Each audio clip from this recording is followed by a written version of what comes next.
काहे मत कहो। सुनो तारे के एगो बात बता देते हैं, चाहे इतना जितना कुआं लइका बड़ा सबके हम बता देते हैं। 1 मिनट पप्पू भैया, जितना जेकर बियाह नहीं के सबके हम बता देते हैं। सब कुछ छोड़ दी हो जाए लेकिन दहेजुआ साली मत छोड़ी हो जाए। काहे की साली छोड़ के भवा के नहीं छोड़ के मत बोलो न तो जान रहा कोरोना हो जाए। ढेर ना बोले के कहे की बात है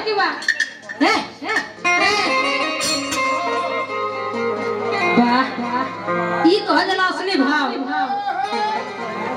कि सुनी सुनी भागवान जन बिहान होके दी सीखो कि सुनी सुनी भागवान कि बिहान होके दी आज राजा जी के तारा से हाय को हताड़ी मियाज में कि सुनी सुनी भगवान जन बिहान होके आज राजा जी के गोद में आज राजा जी के गोद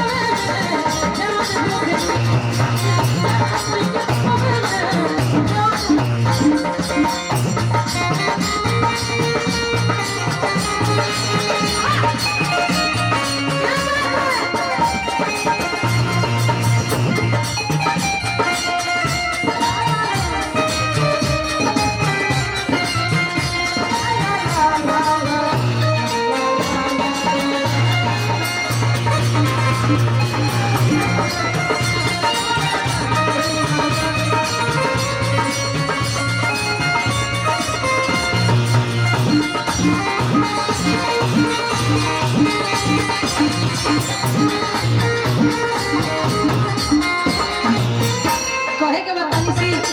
मुर्गी के भाव पप्पू भैया कहे के भावा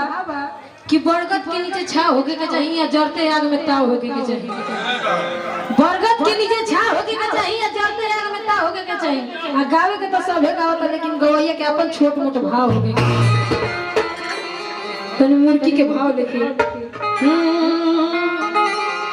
कि राजा जी के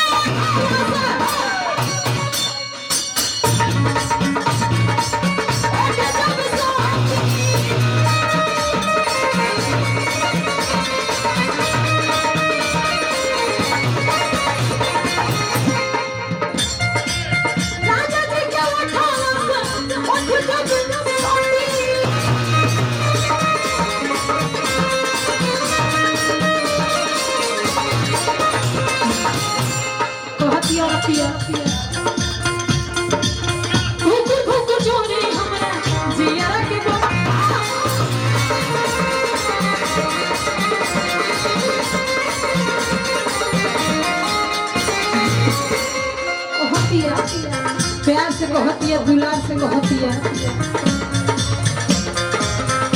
रात भर कि रात भर भके दुनिया में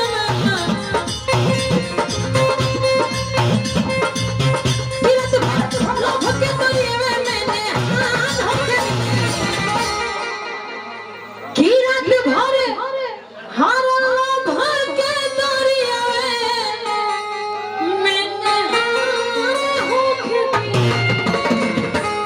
दुलार भैया